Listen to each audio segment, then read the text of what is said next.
Hello.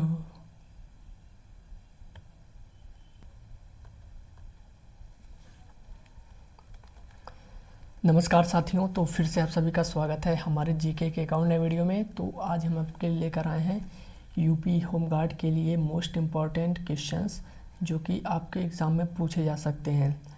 ठीक है, क्योंकि देखिए यूपी होमगार्ड की जो भर्ती है वो 18 नवंबर 2025 से उसका अप्लाई शुरू हो चुका है और 17 दिसंबर 2025 तक चलने वाला है। यानी टोटल 1 महीने है आपके पास फॉर्म भरने के लिए। तो ठीक है, और इसमें क्या है, आप तो सिलेबस देख ही चुके होंगे। उसमें आपका जैसे हो गया इकोनॉमिक्स हो गया, हिस्ट्री हो गया, साइंस हो गया, इन्वायरमेंट हो गया, इकोनॉमिक्स हो गया, ठीक है, पॉलिटी हो गया, मतलब सभी जीके के प्रश्न आपके पूछे जाएंगे। आपको केवल जीके ही पढ़ना है। ठीक है, आपको कुछ और नहीं पढ़ना है, आपको केवल जीके ही पढ़ना है। तो मैं आपके लिए लेकर आया हूँ जो जो प्रश्न आ सकते हैं, जिसकी जिसकी संभावना हो सकती है, वो सारे मैं प्रश्नों को कराने वाला हूँ। ठीक है, तो आपको क्या करना है कि वीडियो को शुरू से लेकर अंत तक देखना है। अगर आप चैनल पर नए हैं तो ऐसे ही और वीडियोस के लिए हमारे चैनल को सब्सक्राइब कर लीजिएगा। तो देखिए, पहला ही प्रश्न है कि मोहम्मद बिन कासिम ने भारत पर कब आक्रमण किया था। मोहम्मद बिन कासिम ने भारत पर आक्रमण कब किया था? तो आप क्या बताएंगे? तो आप कहेंगे कौन से ईस्वी में किया था? तो आप कहेंगे 712 ईस्वी में किया था। तो ऑप्शन नंबर सी हो जाएगा। ठीक है, अच्छा बताइए, ये मतलब उस समय कौन थे राजा? तो आप उस समय कौन थे राजा? राजा दाहिर थे। ठीक है, मोहम्मद बिन कासिम ने 712 ईस्वी में मतलब भारत पर आक्रमण किया था, सबसे पहला आक्रमण सिंध पर। ठीक है, अगला देखें, दुनिया की सबसे लंबी नदी कौन सी है? दुनिया की सबसे लंबी नदी कौन सी है? रुकिए थोड़ा।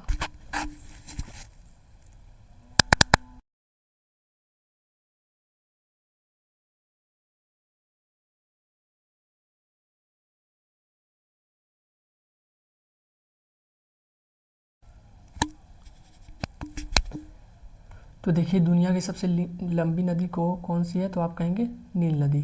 तो कौन सा होगा इसका सही जवाब? ऑप्शन नंबर ए हो जाएगा।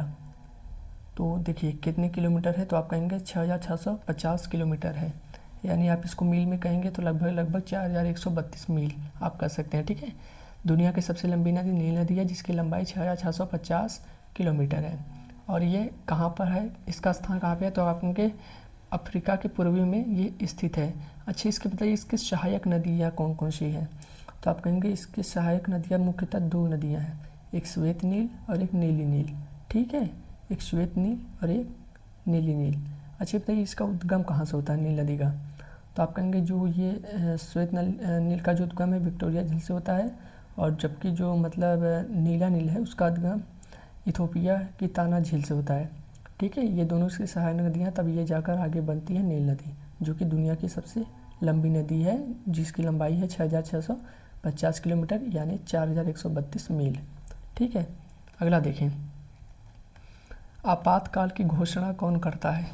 बताइए, आपातकाल की जो घोषणा है वो कौन करता है? राष्ट्रपति, प्रधानमंत्री, उपराष्ट्रपति या सुप्रीम कोर्ट के जज? तो आप कहेंगे जो आपातकाल की घोषणा है वो राष्ट्रपति करता है। तो आप कहेंगे किसकी सलाह पर? मंत्रिमंडल की सलाह पर। यानी मंत्रिमंडल में कौन होते हैं? सॉरी, हाँ सही है, मंत्रिमंडल में ही करते हैं। और किसकी सहमति पर? प्रधानमंत्री की। ठीक है, प्रधानमंत्री की सहमति पर राष्ट्रपति आपातकाल की घोषणा करते हैं। कौन से आर्टिकल के तहत? तो आप कहेंगे 352 के तहत आपातकाल की घोषणा करते हैं। इसकी शर्त क्या है? अगर मैं आपकी से बात करूं कि आपातकाल जो है इमरजेंसी जो लगती है उसके उससे क्या होता है? तो आप कहेंगे राष्ट्रपति केवल तभी आपातकाल की घोषणा कर सकता है जब उन्हें मतलब केंद्र मंडल से लिखित रूप में पुष्टि मिले कि आपको लिखित रूप में मिलता है कि आपको आपातकाल की घोषणा आप कर देनी चाहिए। ठीक है, अगला देखें, कुरान खां के नाम से किसे जाना जाता है? कुरान खां के नाम से किसे जाना जाता है?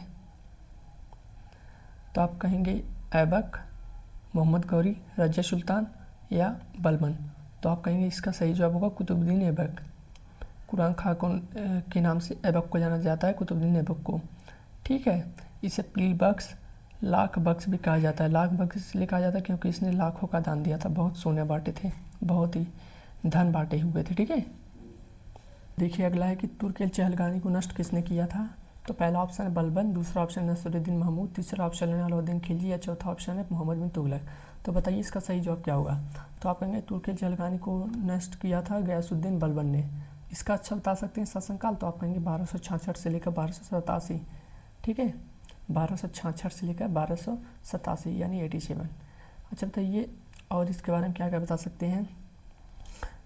इसमें तुर्क चहलगानी का मतलब उसमें 40 तुर्क सरदार हुआ करते थे। ठीक है, और बलबन ने क्या किया था 1266 ईस्वी में शासक बनने के बाद तुर्की सरदार को जो प्रभाव को नष्ट कर दिया था, लगभग मजबूत करने के मतलब अपने तुर्की सरदार को मजबूत करने के लिए इसने तुर्की सरदारों को नष्ट कर दिया था, अपने आप को मतलब वो करने के लिए, शक्तिशाली बना लेने के लिए।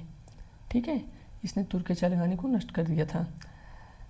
पहले वो खुद ही चहलगानी का सदस्य था, लेकिन बाद में इल्तुतमिश द्वारा स्थापित इस शक्तिशाली समूह को समाप्त कर दिया गया था। और इसका जो उद्देश्य था सत्ता का केंद्रीकरण करना और अपनी सल्तनत को स्थिरता प्रदान करना। ठीक है, इसमें तुर्क चहलगानी में टोटल 40 तुर्क सरदार थे, इसने इसको विफल किया जिससे ये अपने आप को शक्तिशाली बना सके, क्योंकि सभी ताकतें उन्हीं के पास हुआ करती थी। अगला देखें, SBI का मुख्यालय कहाँ पर है। बताइए इसका सही जवाब क्या होगा। तो आप कहेंगे नागपुर, मुंबई, बेंगलुरु, वडोदरा। देखिए 4-5 ऑप्शन आ गए। यहाँ पे नई दिल्ली भी नहीं होगा, वडोदरा भी नहीं होगा, बेंगलुरु भी नहीं होगा और नागपुर भी नहीं होगा। तो इसका सही जवाब होगा Mumbai. State bank of India का जो हेडक्वार्टर है वो है मुंबई में। ठीक है, तो ऑप्शन नंबर बी हो जाएगा। तो अच्छा बताइए SBI की स्थापना कब की गई थी। तो आप लिख देंगे 1 जुलाई 1955 को। अच्छा बताइए किसकी सिफारिश पर। तो एक थे AD गोरेवाला समिति, इनकी सिफारिश पर यानी इनके रेफरेंस पर ही स्टेट बैंक ऑफ इंडिया की स्थापना की गई थी। इसका हेडक्वार्टर मुंबई में है और देश का सबसे बड़ा पब्लिक सेक्टर बैंक यही है, यानी देश का सबसे बड़ा सार्वजनिक बैंक यही है। अगला देखिए,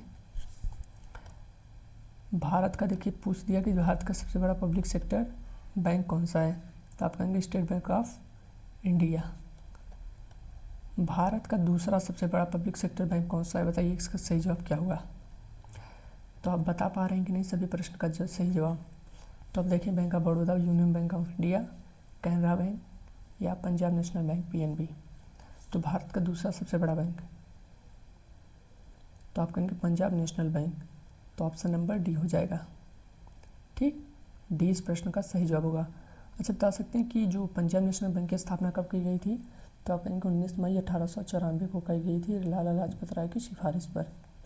ठीक है, इसका हेडक्वार्टर कहाँ पे है। तो आप कहेंगे पहले जब बना हुआ था 1894 में, क्योंकि तब भारत का शासन नहीं था, पहले ब्रिटिशियर थे। ठीक है, तो पाकिस्तान भी अलग नहीं हुआ था। तो पाकिस्तान तो 1947 में अलग हुआ, यानी भारत का हिस्सा हुआ करता था, तो वो एक अलग देश बना 1947 में। लेकिन इसकी जो स्थापना हुई थी 1894 में हुई थी। तो यानी सभी देश मतलब पाकिस्तान भी इसमें था। तो जो उसका बैंक यानी हेडक्वार्टर हुआ करता था वो था लाहौर में।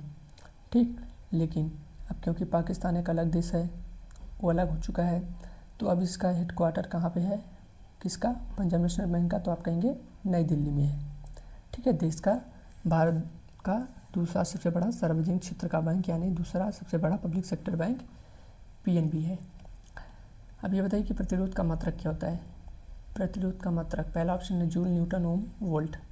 तो बताइए इसका सही जवाब क्या होगा।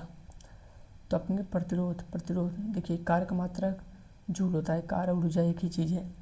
न्यूटन बल का मात्रक न्यूटन होता है, वोल्ट विभव का या विभवांतर। ठीक है, तो इसका सही जवाब होगा प्रतिरोध का जो मात्रक होता है वो ओम होता है। तो इसका सही जवाब कौन सा हो जाएगा, C। अच्छा मैं आपसे कुछ प्रश्न पूछ रहा हूँ, आप ये बताइएगा कि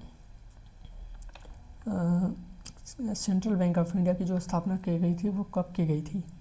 तो आप कहेंगे 1911 में, यानी 1911 में सेंट्रल बैंक ऑफ इंडिया की स्थापना की गई थी। अच्छा बता सकते हैं बैंक ऑफ इंडिया की स्थापना कब की गई थी। तो बैंक ऑफ इंडिया की स्थापना 1906 में की गई थी। तो ठीक है, तो चलिए मिलते हैं आपसे फिर से एक अगली वीडियो में। तब तक आप सभी प्रश्नों को देख लीजिएगा दोबारा, फिर इसको करने की कोशिश करिएगा, क्योंकि सिंपल ही प्रश्न पूछे जाएंगे, लेकिन जीके का सिलेबस काफ़ी बड़ा है, तो उसको आप अच्छे से देख लीजिएगा। ठीक है, धन्यवाद।